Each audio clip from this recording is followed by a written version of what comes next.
At this time, it gives me tremendous pleasure to introduce Oge Chukwudozie.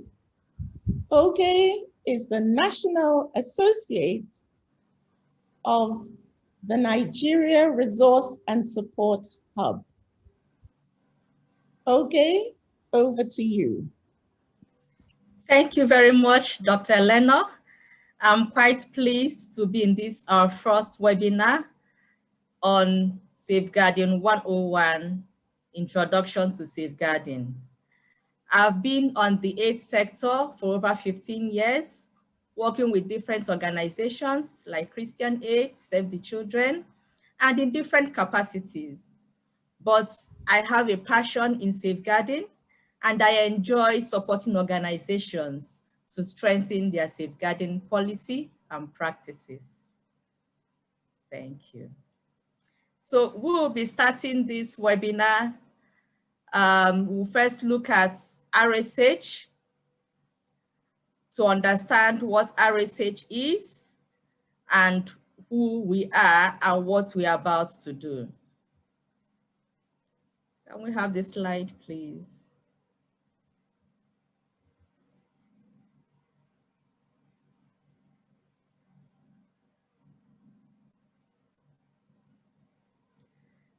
So RSH, Safeguarding Resource and Support Hub, aims to support organizations in the aid sector to strengthen their safeguarding policy and practice against sexual exploitation, abuse, and harassment. You can visit our website on safeguardingsupporthub.org for global tools, resources, evidence, news, and events. You can also navigate to the Nigerian Hub page from the main website. Our focus is smaller local organizations in developing countries, and the Hub is currently implemented in Ethiopia, South Sudan, and Nigeria. As we identify major gaps, we'll look forward to ways to fill them in collaboration with other partners and networks. The approaches we use include development of resources. We have a mentorship program, online training, webinars such as this one, and podcasts. For this webinar, we'll be looking at 4 major components of safeguarding. This is introduction to safeguarding, so we'll be looking at the basics. And first, we'll look at what is safeguarding. Then we'll discuss how to assess and plan for effective safeguarding process. And then what is needed for safeguarding. And finally, what to do if there is a problem. So for safeguarding, what is safeguarding? A lot of people have different understanding or misunderstanding of what safeguarding really means. Some feel it's about security and safety of their staff. Some also think it's about sustainability of the organization.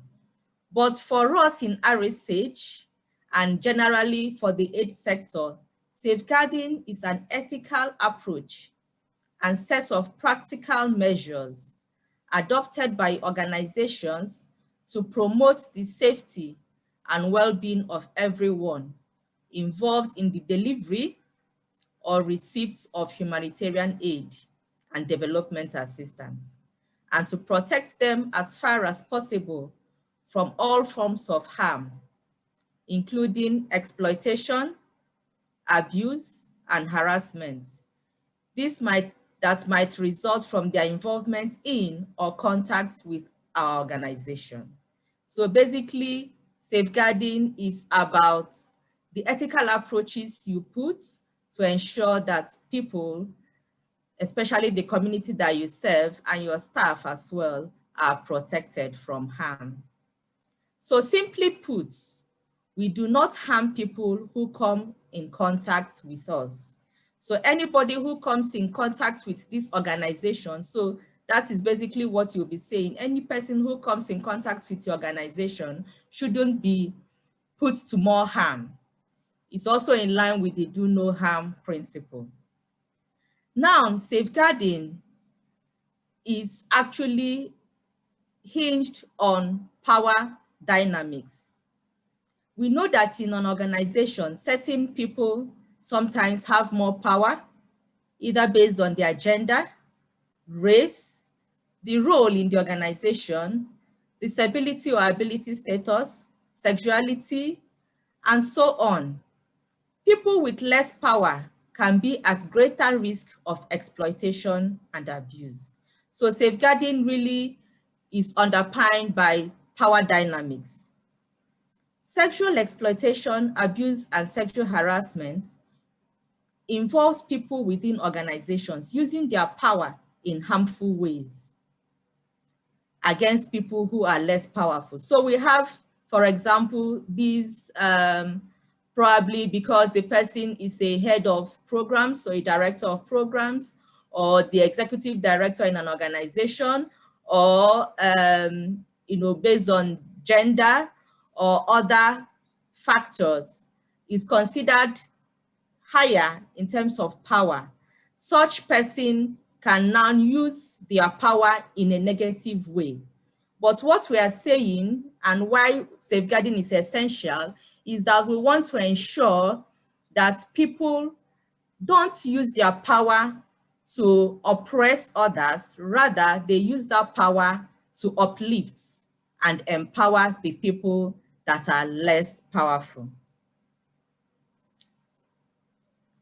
SCAH impacts women and girls in particular, but it can also affect men and boys. Next slide, please. There are global sector standards that underpin the work we do on safeguarding. And some of these are the DAC recommendation on ending sexual exploitation, abuse, and harassment in development cooperation and humanitarian assistance. So this is a recommendation around ending sexual exploitation, abuse, and harassment in development and humanitarian. We know in the aid sector, we have the development which focuses on peace times, and then emergency, which focuses where there are disasters or other conflicts. There is also the Interagency Standing Committee Minimum Operating Standards for Prevention of Sexual Exploitation and Abuse by Own Personnel. The Core Humanitarian Standard on Quality and Accountability is also another global standard. Then we have the Keeping Children Safe Standards, which focuses primarily on children and ensuring that children are protected and not exposed to harm by the action of our organization or the staff. International Labour Organization Convention on Violence and Harassment in the Workplace is yet another sector standards that underpin the work we do in safeguarding. Now, how do we assess safeguarding? There are various tools that can be used, and self-assessments help organizations to identify which international safeguarding standards they currently meet and which ones they do not meet. So the organization is able to assess, okay, so we have all these standards, which one are we abiding by? Which one are we lacking? Which of the recommendations are we not putting into practice? And how do we address the gaps? It's useful to conduct self-assessments regularly to monitor and measure progress on safeguarding and to update plans. So self-assessment is not just what you do once and for all. It's something that's supposed to be routine, and you're supposed to review that, you assess, you review, and you plan on how to mitigate the risks that are identified. There are some of the tools that you can use for self-assessment, like the core humanitarian standard alliance tools. There is also the Keeping Children Safe self-audit tool. On our website, you also see our organizational capacity assessment tool that you can also use to assess your organization. Now, in terms of planning safeguarding, organizations benefit from organization-wide safeguarding plan to continuously improve and maintain safeguarding measures. Some organizations plan to meet international standards, others plan according to specific risk in different departments, teams, or locations. So your organization might want to look at, okay, so which of the international standards are we not meeting, or what specific risk are there in terms of maybe our location, the environmental context, the way we run our programs. It is important to clearly also budget for safeguarding plans, because if we don't budget for it, that means you will never have the funds to be able to implement. We know that in this sector, budgeting and funding is very crucial and essential. And to help you to really be able to plan your safeguarding, then you need to include safeguarding concerns in the budget. Now, what are the things needed for safeguarding? We have organizational standards. And these organizational standards around safeguarding reflects within the whole organization, all aspects. Safeguarding is something that cuts across major units or departments of an organization, like human resources, programs, partnership, culture, and leadership. We are going to talk more about this very shortly. So we need to ensure that safeguarding is reflected across these areas and sectors and departments. Having robust organizational standards show donors that the organization is actively managing safeguarding. Now, various donors are interested to see how well your organization is prepared, what you are putting in place. So having these robust organizational standards and practices show organization that indeed you are up there, you are proactive and not being reactive. Organizational standards should align with international standards, like we've seen some of the international standards that are available, and these are set by the aid and development sector. Now let's look more deeply into some of these sectors and what we need for the various aspects. For organizational culture and leadership, it's important that the management and the leadership of an organization show acceptance, respect, and accountability. This will help to ensure that the organization is safe. When there is respect from the management, when there is show of accountability from the top leadership, it helps to create a safer organization, and people will be more in tune and accept what the leadership is committed to do. And of course, when this commitment comes from the top leadership, it mirrors down to other staff in the organization, and they're able to follow through what the leader is committed to. It's also important that leaders do not show favoritism, do not that you have open door policy that allows anybody, even up to the junior staff, to be able to come to the management and express concerns that they may have. In Nigeria, we sometimes have what we say, this person is above the law. In things like safeguarding and sexual exploitation and abuse. Nobody should be above the law. So what is applicable, what is documented in the policy should apply to everybody in the organization, irrespective of status, position, or wherewithal of the person involved. Then we have safeguarding policies and code of conduct. Safeguarding policy shows the organization's commitment to safeguarding.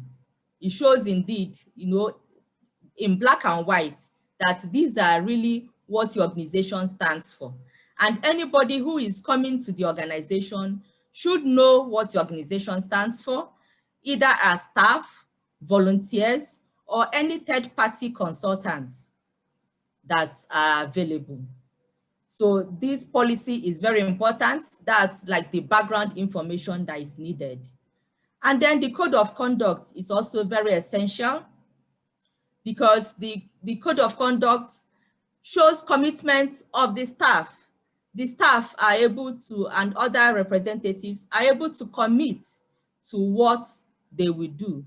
They are able to now reflect, yes, this I sign and I'm willing to abide to the values and to this code of conduct of this organization I'm coming into.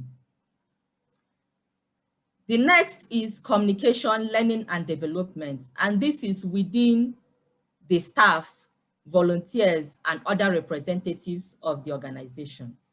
It's important that staff, volunteers, and anybody associated with the organization have training. There is sensitization, there is training, because not just signing up of the policy and the code of conduct, it's essential that what is written on the documents are actually broken down in a way that people really understand the implication of what they are signing on to. And such training and refresher should be on a routine basis and using different channels to ensure that this is continuous and runs through the organization. Something like program meeting, staff meeting, weekly meeting, whatever meeting you have, even from the board as they are meeting is safeguarding integrated into the agenda of that meeting. Is safeguarding integrated into the agenda of the program meeting. These are essential. And again, we know that communication is a two-way process. So apart from training, it's important. In my course of working on safeguarding, I've realized that as much as it's important to let people know what the organization stands for, it's also good to have that open discussion where people can, discuss, exploring the environmental context, what is applicable in the local context, and really being able to ensure that they understand what it means. And I also will not want to leave out the fact that anybody really associated with our organization, even down to security guards, should really be aware of the organization's stand on safeguarding. Sometimes organizations focus just on officer level upwards, probably those that go to the community more. But we've also seen situations where security people, for example, drivers, are also perpetrators of safeguarding concerns. So everybody that's related, consultants coming into your organization for no matter how short-term it is, should really be able to understand this and sign on to the organization's code of conduct. Now, let's go down to the community after talking about our staff, volunteers, and other representatives. It's important that our communities understand our stand on safeguarding and prevention of sexual exploitation and abuse. Communication with communities should be in language and in means that they understand. It should be broken down so that they understand what to expect from your staff and what not to expect from your staff. When communities know that this organization A has told us times without number that they are not going to collect funds, for example, to register beneficiaries, they are not going to ask for any sexual favors or anything. If any, please report. Then that community is more aware and will be more likely to report when there is issue, rather than a community that doesn't know what your organization stands for. So it's important, and we know again that community really is at the center of what we do, and we should always ensure that they are carried along. Even in terms of developing programs, sometimes we just sit down in our offices and develop programs and projects. The community should be involved, because even at that, apart from the sexual exploitation and abuse, there might be other safeguarding concerns which the community might be able to help identify even at the beginning, before the project starts. Now, the next point is integration into relevant units of the organization, like the human resources. Some people have wondered what's the relationship between safeguarding and HR, because safeguarding is seen more as program people doing their program things.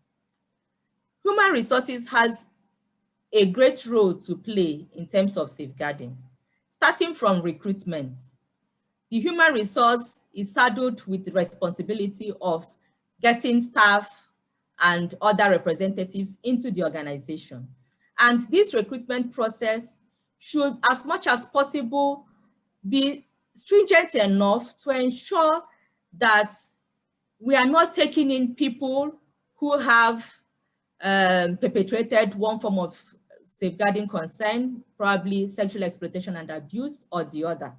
So we don't want that. And things to consider, like, for example, even from the advert, you put your advert, is it clearly reflected the organization's zero tolerance to sexual exploitation, abuse, and harassment? We know already research has shown that perpetrators usually look for loopholes in organizations that have weak safeguarding systems so that they can come in. So strong human resource units, or at least even that support, we ensure that from the beginning, people know that this organization has zero tolerance to sexual exploitation, abuse, and harassment. Then even down to at the interview level, for example, are there questions to ascertain the commitment of these staff in terms of safeguarding? Then to getting reference check. Most times organizations just focus on the job role. So they want to know if this person is able to do the role that they are being recruited for. Now, in the process of focusing on this, usually there is no attention to if this person has been found wanting of any safeguarding concern. So it's important that the HR system is able to take through this. And then, of course, as the new hire comes in, inductions, orientations are all organized and coordinated by HR, and safeguarding should run through all this. And apart from now ensuring that we don't get in wrong people into the organization, strong HR system will also ensure that if there is now a crack and there is an abuse, that the organization's policies and systems are taken.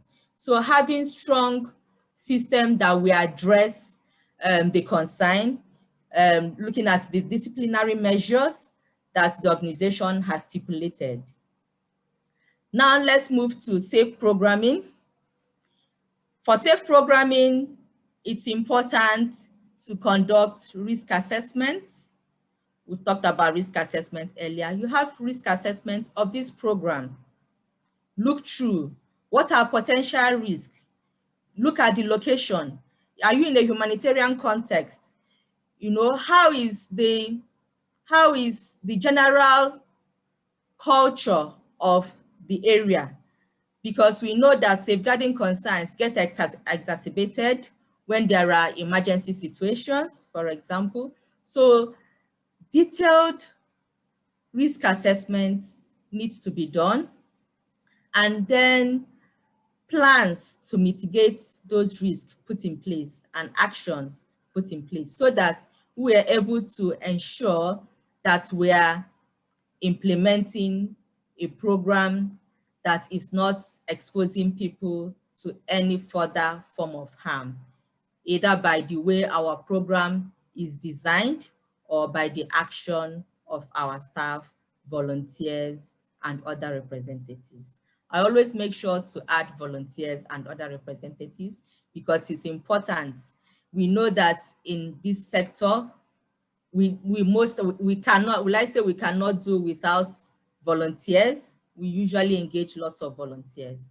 And no matter how short-term their contract is, it's important that all this is assessed and the risk mitigation plan put in place.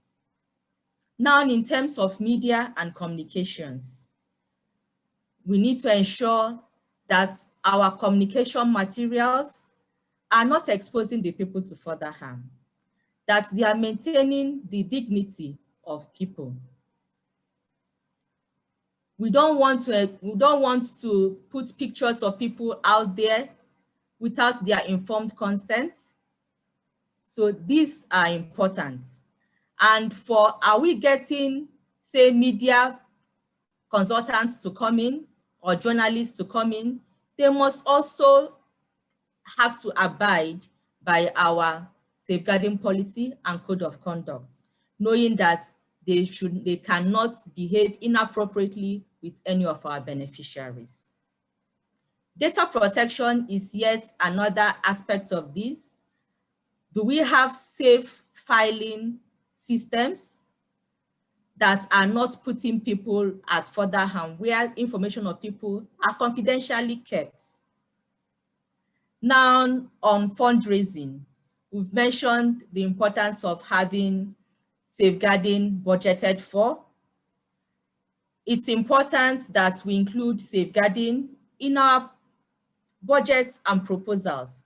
We start from the beginning, because if it's not, if we don't have the budget to actually address a safeguarding concern, probably to do all these trainings we need to do, or to conduct the risk assessment, or to do these major things, to have all the mitigation plans we need to do. If we don't have the funds, we will not be able to achieve that. So it's important that we include safeguarding in our proposals and in our budgets. Now, what of when there is a problem? We've looked at what to put in place. First, it's about the internal speak up or whistleblowing system. A speak up or whistleblowing system helps staff to report concerns about safeguarding, sexual exploitation, abuse, sexual harassment, and other forms of harm.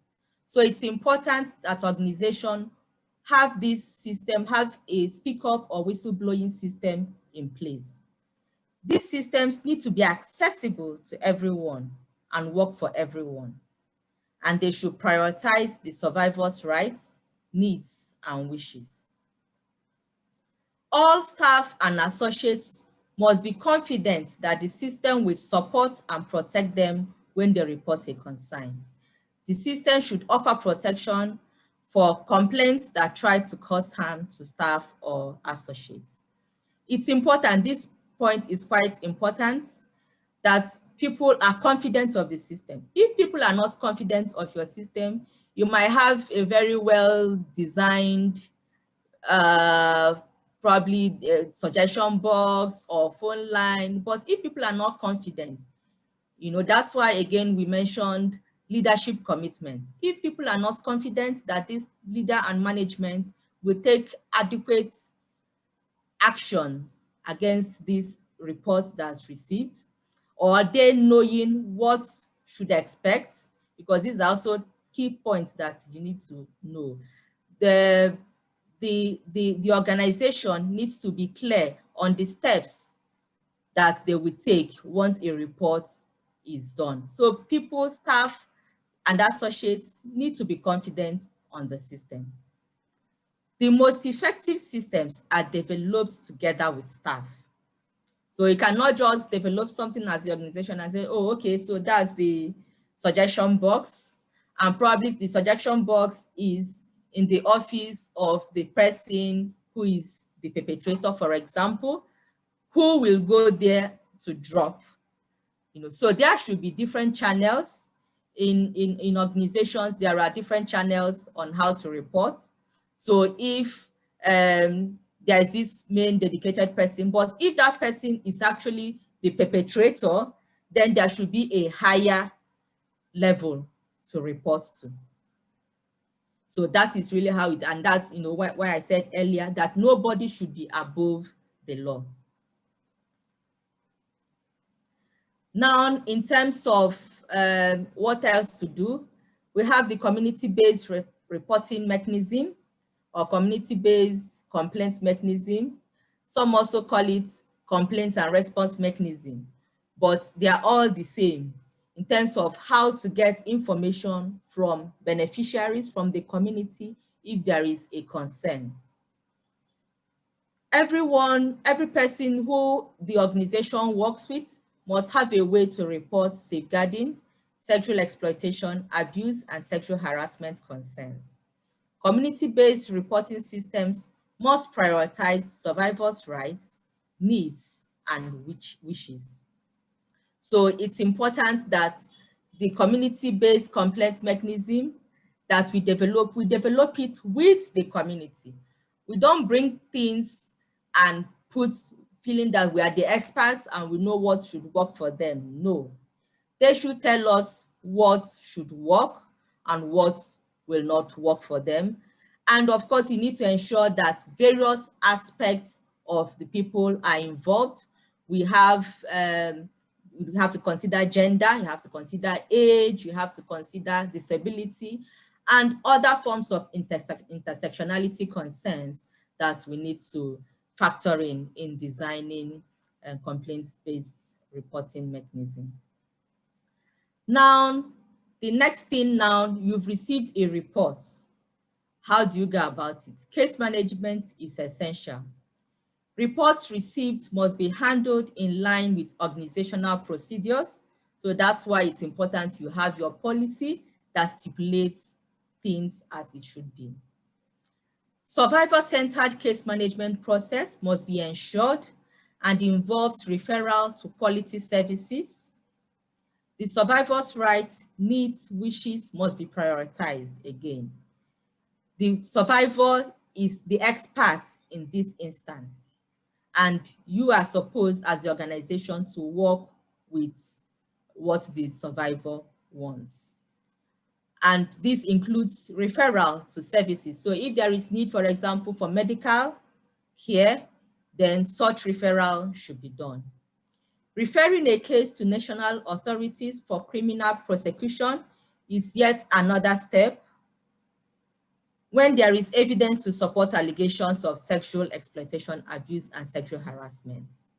For Nigeria, we have the gender unit in the police, and we also have very strong child protection networks and mechanisms to support child abuse. And we have this bill, on the VAP bill, that also is against any form of exploitation or violence against persons. So a case can be reported to the national authorities. Administrative investigations can also be conducted by trained investigators. Now, this administrative investigation is for the organization to actually be able to determine whether there was a breach in the organizational policy or code of conduct, and what the disciplinary measure as stipulated by your organization is. It is not a criminal investigation. It is just an administrative investigation that needs to be done. But this, I must say it now, that it's important that trained investigators are involved in the investigation, because investigation can be very traumatic, and if you are not trained, you might not be able to achieve the best in that instance. The safety and protection of everyone involved in safeguarding cases is extremely important. So both the complainant, the subject of complaints, they all need to be protected. Now, to round up, key things to remember along the safeguarding journey. Safeguarding is about keeping people safe from and addressing harm that has been caused by organization staff and or associates misusing their power. We've identified that it's actually power issue, power dynamics. So this safeguarding is about keeping people safe and addressing the harm that comes from organization staff. This is different from protection. Protection is actually external, addressing the concerns that happen in the community. Might be child protection, it might be gender-based violence, or any of those harms. But safeguarding is when it is caused by your organization staff. Sexual exploitation, abuse, and harassment can happen in any organization, anywhere. Don't feel that, no, my organization will have very committed staff. Yes, they might be committed and all, but still it's important to have that safeguarding lens. Always assume for the worst case scenario. Then when you prepare for the worst case scenario, then you will be able to put mitigation measures in place. Organizations need to understand where power lies, and the leaders need to create a culture of respect and accountability. Nobody is above the law. Where does the power lie? In this sector, we always talk about empowering people. So those with higher power should be able to delegate some power to the lesser, to the more vulnerable and the lesser people in the community or staff. So it's important that you understand, you do your power analysis and understand where power lies in the organization, and then be able to address that. Organizations need to regularly assess themselves against safeguarding standards, assess safeguarding risks, and create and monitor organization-wide safeguarding plans. So you constantly assess yourself, assess the risk, and then make adequate plan. To address safeguarding incidents, organizations need accessible systems that all staff, associates, and people in communities can access.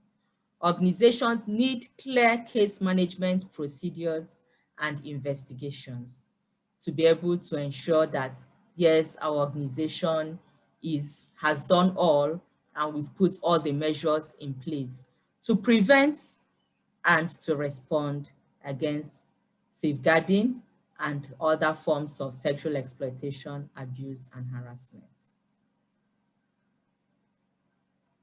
Next slide.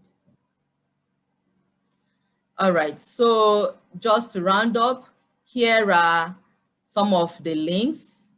You will have that in the session's chat shortly. Thank you very much.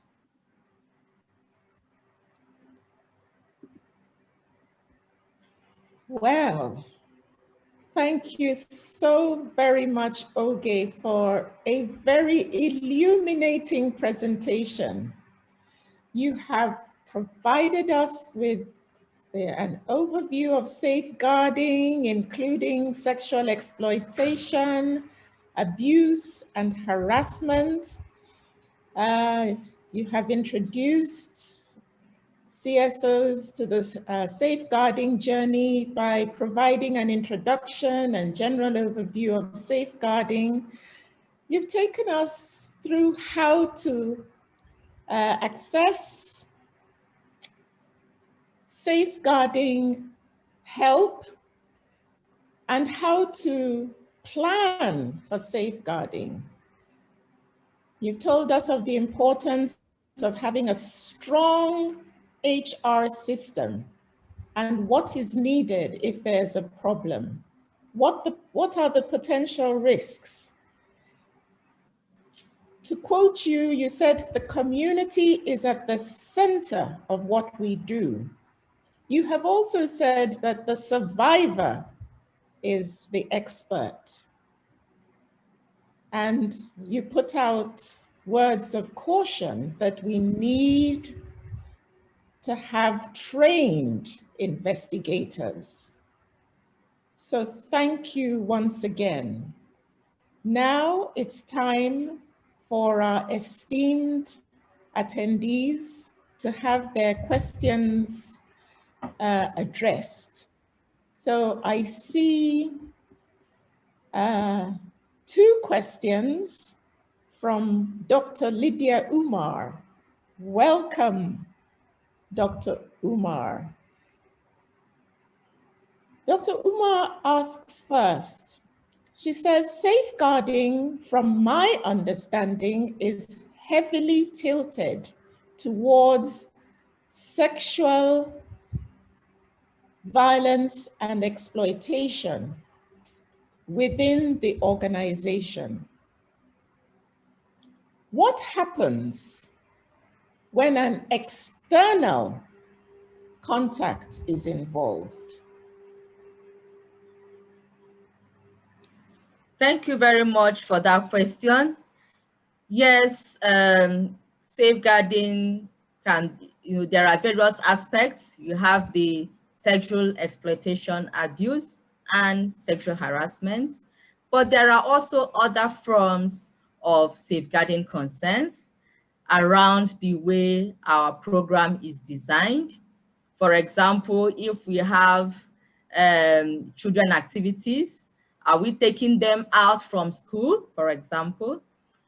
But in terms of the question around if it's external, now it depends on if that external is associated with your organization, because basically what safeguarding is aimed at doing is to ensure that our organization is safe for anybody who comes in contact with us. So that's, and of course, we know that, for example, when we go to communities, we have volunteers, we have maybe a consultant that came in. The community members do not know that these are external. All they know is that these are coming from this organization A. This volunteer has identified that he or she is working with organization A. Now this organization A has brought in some people to interview us, probably they are journalists or media experts. The community don't know any better that they are different or they are not associated with the organization. But for them, all they know is that they are, related with the organization. So that's why it's important that we have strong systems that will ensure that anybody who is representing us in any way, including our partners, if we are working with partners, we are subgranting, for example, then our partners who are also reflecting us, representing us, should be able to also reflect our commitments. And that's why when you are signing MOU, you should have that as part of the MOU, your safeguarding policies and practice, so that the partner understands. Now, if it's outside the organization, like a protection concern, a GBV happening in the community, for example, now that is a protection concern. And some organizations have protection programs to be able to address such.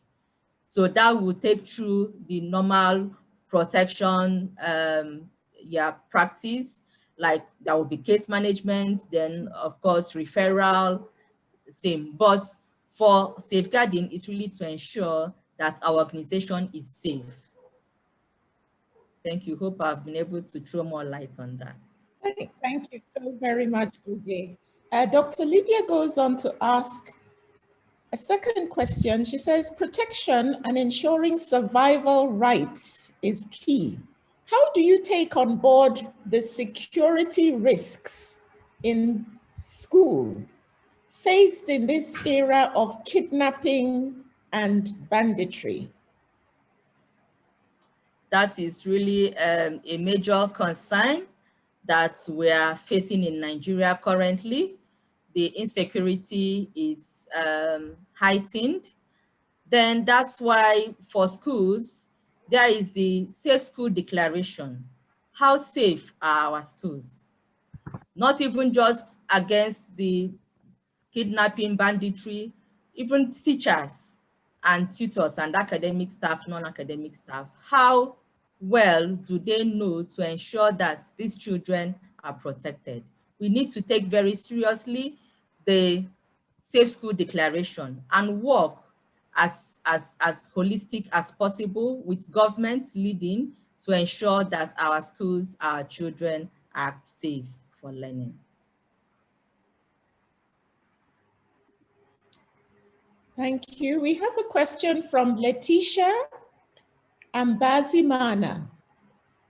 She says, most of the time, the alleged perpetrators are temporarily suspended before starting the investigation. Is the suspension a compulsory step? During safeguarding trainings with staff, they raised an issue that those who are suspended are emotionally affected, and this also affects the confidentiality because others can ask questions about his or her absence. What can we do to avoid those risks associated with that type of suspension? Well, organizations usually suspend a subject of complaint just so to ensure that there are no compromises in terms of maybe the person discussing with other people. So that's why that temporal suspension usually happens. But that's what it depends on the organization and the policy and practice you put on. So it's for the organization to decide the step they want to take. But usually when such suspensions are done, it can be termed maybe leave of absence, or whatever you may want to coin it for the staff, other staff not to suspect while you continue to have your investigation. And the investigation also ensures calling the subject of complaints, interviewing, to really ascertain, because at this point, it's all allegation. You need to ensure that adequate investigation is done to ensure that, the correct status is actually established. And again, organizations still have duty of care for the subject of complaint.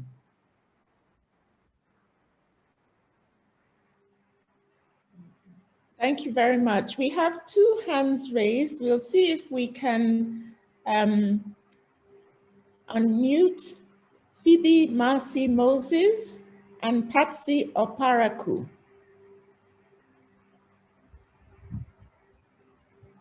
If you're unmuted, you can bring in your question live. In the meantime, we have a question from Professor Nwogu who says, please, who trains the investigators? Good. And for Phoebe and Patsy, please type your questions in the chat. Okay. All right. So for Patsy Oparaku, okay, yeah, I'm here. Hello? Go ahead, Patsy. Please put in your question. Are you hearing me? You said I should type it out. Yes, if you could kindly type it out, that would, because there seems to be some interference. Okay, please can you continue to respond to Professor Mwogu's question, please? Okay, because most of them has actually been addressed. But on a quick note, I just wanted to know there is need for every organizations working on sexual violence or abuse to entrench the safeguarding principles in it, if it is what we are talking about, and maybe carry it down to institutions around. Is that what we are talking about here? Thank you so very much. Okay, thank you. All right. So in terms of investigation, the standard, like the standard body that is recognized in the aid sector, that's both development and emergency, is the CHS, the Core Humanitarian Standards body. They are the ones that, you know, the training on investigation is quite recognized. So that they are the ones I would say that, you know, provides the core training on investigation. Thank you so very much, Oge. Well, that's all we have time for today. Thank you again to Oge for your informative presentation, and to all of you, our esteemed attendees, for your engaging and sometimes challenging questions. We will shortly be sharing a poll with you. Please do complete it, as it helps us to tailor our services to suit you and to continue to improve on the events that we deliver. For further information, there are many resources available to you. You already have in the chat for a comprehensive guide to implementing safeguarding. Please do visit the Resource and Support Hub's Safeguarding landing page, where you can still continue the discussions. We will be sharing this webinar recording and slides with you in the next few days, as well as other related resources. And if you want to hear more about our training modules, the link is also in the chat. So I invite you now kindly to please participate in the polls.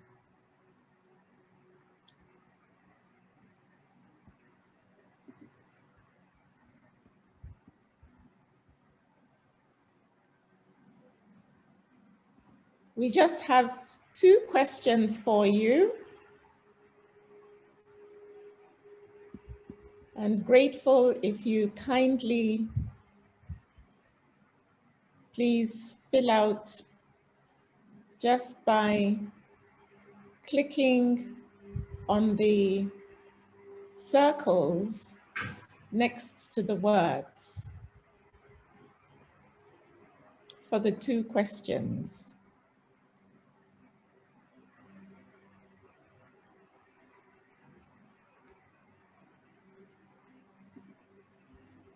And please do take note of the links that are posted in the chat, and we will post them again. And it is now left on behalf of the Nigeria Resource and Support Hub to thank you immensely. And we hope to connect again with you soon. Please be reminded that both the recording and the slides from this webinar will be shared with you shortly.